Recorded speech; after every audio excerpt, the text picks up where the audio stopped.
Welcome to the Optimists Always Win Forum. You are about to embark on the journey where we learn how to move from defeat to life's C-suite.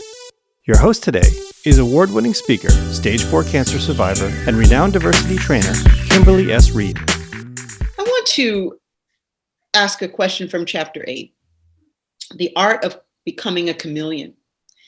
And Janan, as you are answering after I kind of set this up a little bit, Benny, I would love for you, because your background is so unique, and I would love for you to kind of comment on being a chameleon, right? Having to pivot in your life. So I just wanted to kind of set that stage, because in the book, I talk about a chameleon is always a chameleon, right? But what a chameleon does well is change who they are for the environment. But at the end of the day, they are always a chameleon, right? So one should never change who they are as a person. That's not what we're saying at all. But one should, however, change for the environment, maybe for the audience, for a circumstance, because sometimes that is necessary, and is necessary to our survival. But staying true to who we are is really the most important thing we can do. Staying true to yourself, your self-authenticity, self-love, right? We talk about that. Have you found the balance of authenticity and adjusting and being that chameleon in different situations, or has this been a struggle for you? And I'm going to start with you, Janan. Thank you so much. This is fun. So I think first of all, it's important that we do know ourselves and have clarity on that, right? So one thing I know about myself is I start at my why, or what it is that I believe. And I believe we're all created in God's image and likeness, and we all have the power to create. And that's the most powerful thing I can imagine. Yeah. And so my career has evolved and changed over time, even though that's at my core.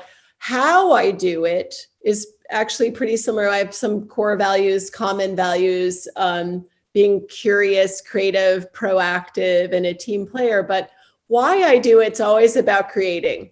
Mm-hmm. And it's the what I do that's changed kind of a lot over the years. I started out creating new products, mm-hmm. maybe even early as a kid with Legos. Okay, I'm a Lego kid. Maybe not fully recovered, but I worked in engineering and new product development. And then I decided to go into patent law because I wanted to expand the horizons out of one industry. And patent law really did that for me. So I'm still creating, but I'm creating with words. Creating assets with words is spectacular fun.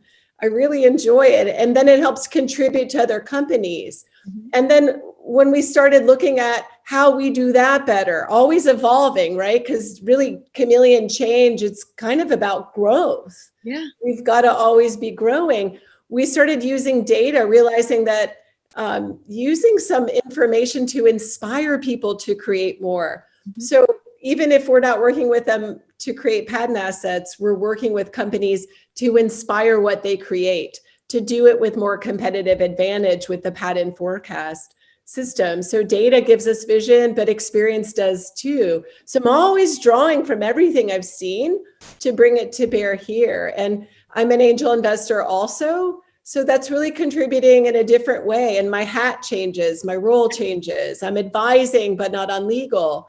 I'm advising on business opportunity, on connections. We talked about people being so important.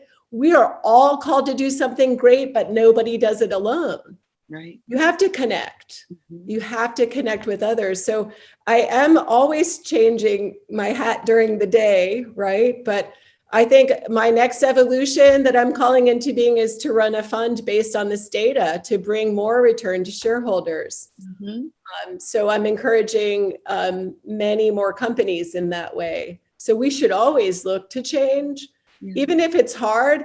Like change is hard. Sometimes we need a kick in the ass. Yes.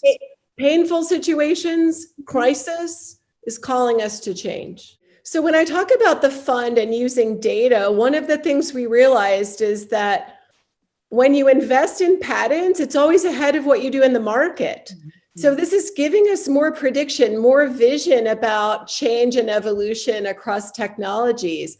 And it's this unique pattern forecast data that's letting us predict. We want to open that up to the world. I've done some work in emerging markets in Africa using this kind of data to show them solutions that are freely available.